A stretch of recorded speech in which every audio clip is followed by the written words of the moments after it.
দোলা আক্তার বলছেন যে আমার হাজব্যান্ড 7 মাস হয়েছে নিউ ইয়র্কে আসে, আমি সিটিজেন, আমি আমার হাজব্যান্ডকে নিয়ে আসি, 10 বছরের গ্রিন কার্ড পায়, এখন সে আমার সাথে 3 মাস একসাথে ছিল, তারপর সে যোগাযোগ করে না, আমার বাসা থেকে চলে গেছে, সাথে তার সাথে কোনো যোগাযোগ করে না, মানে তাদের সাথে কোনো যোগাযোগ করে না, কল দেই না, না আমার খোঁজ খবরও রাখে না, সে আমার কাছে আসেও না, চায় না, আসতে চায়ও না, সে কোথায় থাকে সেটাও জানি না। এই অবস্থায় আমি এখন কি করতে পারি, এই নিয়ে কি পদক্ষেপ নিতে পারি যদি জানাবেন। মানে বাংলা কথাগুলো ইংরেজি অক্ষরে লেখা তো পড়তে সুবিধা হয়। অ্যাটর্নি মীর মিজান। কেউ যেতে চাইলে তাকে রিক্সা ডেকে দেওয়া উচিত। উনি তো খুব সুখী মানুষ, ওনার চলে গেছে, থেকে যে বিপদ করে নাই সেটাই তো মানে কি, তার থেকে তো এটা বেটার।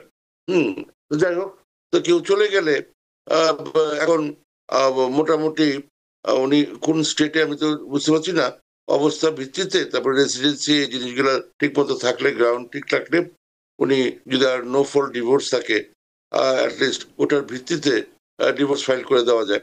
আরেকটা জিনিস হচ্ছে, এটার মাধ্যমে যদি এমন কোনো ইনফ্লুয়েন্স করা যায় যে এই বিয়েটা উনি মানে একটা ফেক একটা বিয়ে এবং শুধুমাত্র ইমিগ্রেশনের কাগজপত্রের জন্য এটা করা হয়েছে, উনি অ্যানালমেন্ট প্রসিডিং শুরু করতে পারেন, মানে টার্মিনেশন অফ দ্য ম্যারেজ, কিন্তু সেটা ডিভোর্স না বা মৃত্যুর কারণে না, অ্যানালমেন্টের কারণে, অ্যাজ এ বিয়েটাই হয় নাই। তো ওইটা যদি করা যায় এবং ওইটা যদি সাকসেসফুল হওয়া যায়, তাহলে এই যে গ্রিন কার্ডটা হলো ওটা নিয়ে টান দেওয়া যাবে।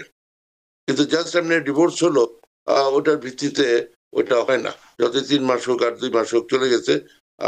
কিন্তু যদি অ্যানালমেন্ট করা যায় যে বিয়েটাই হয় নাই ফ্রম ডে ওয়ান, তখন আপনার ওই ইমিগ্রেশনের ব্যাপারে কি এরকম এত দুঃখ পান, এত ক্ষুব্ধ হন, যেটা খুবই স্বাভাবিক, তখন উনি গিয়ে অ্যানালমেন্টের একটা ব্যবস্থা করতে পারেন, যেটা ডিভোর্স না কিন্তু টার্মিনেশন অফ দ্য ম্যারেজ।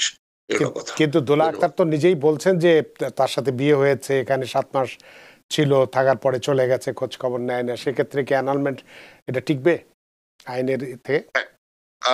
এরপরেও এটা সম্ভব, এটা একটু বসতে হবে, এটা দেখতে হবে। মানে যদি এই হচ্ছে সিচুয়েশন, এর ভিত্তিতে অ্যানালমেন্ট যদি ফাইল করা হয়, আমি অবাক হব না।